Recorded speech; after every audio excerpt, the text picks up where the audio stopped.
ಹೆಣ್ಮಕ್ಳಿಗೆ ಇವಾಗ ಬಂದಿರೋದು ಏನು ಅಂದ್ರೆ ಗಂಡಿನಿಂದ ಬಂದಿರೋದು ಒಂದೇ ಒಂದು ತಾಲಿ ಮಾತ್ರ, ಕಾಲುಂಗ್ರ ತಾಲಿ ಮಾತ್ರ. ಅವೆಲ್ಲ ಇವ್ರು ಹೇಳಂಗೆ ಸುಳ್ಳು. ಮಕ್ಳಿಂದಾನೇ ಬಂದಿರೋ ಅಂತದ್ದು ಅವೆಲ್ಲ ಅನುಭವ ಇಟ್ಲೇಬೇಕು. ಕೆಲವ್ರು ಏನಂತಾರ ಗೊತ್ತಾ, ಏನ್ ಮಕ್ಳು ಹಾಕೇಳಿ ಅಂತಾರೆ, ನಿಮಗೆ ಮನ್ಸು ಬರೋದು. ನಮ್ಮ ಅಮ್ಮಂಗೆ ನಮ್ಮ ಅಪ್ಪ ಇಲ್ಲ, ನಮ್ಮ ಅಮ್ಮಂಗೆ ನಮ್ಮ ಅಪ್ಪ ಇಲ್ಲ ಅಂದ್ಬಿಟ್ಟು ನಾವು ವರ್ಷ ಕುಂಕುಮನ ತೆಗ್ಸಿಲ್ಲ, ಹೂವು ಹೂಡೋದನ್ನ ತೆಗ್ಸಿಲ್ಲ. ಅವ್ರಿಗೆ ಆಗ್ಲಿಂದ ಬಂದೈತೆ ಅದು ಪದ್ಧತಿ ನಡ್ಕೊಂಡು ಅಲ್ಲಿ. ನಮ್ಮ ಅಪ್ಪನೂ ಹಂಗೆ ಹೇಳತ್ತಿರೋಂತ ಅವರು.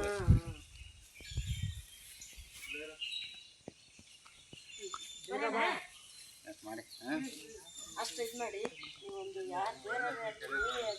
ಯಾರ ಕಡೆನಾದ್ರೆ ನನಗೊಂದು ನನಗೆ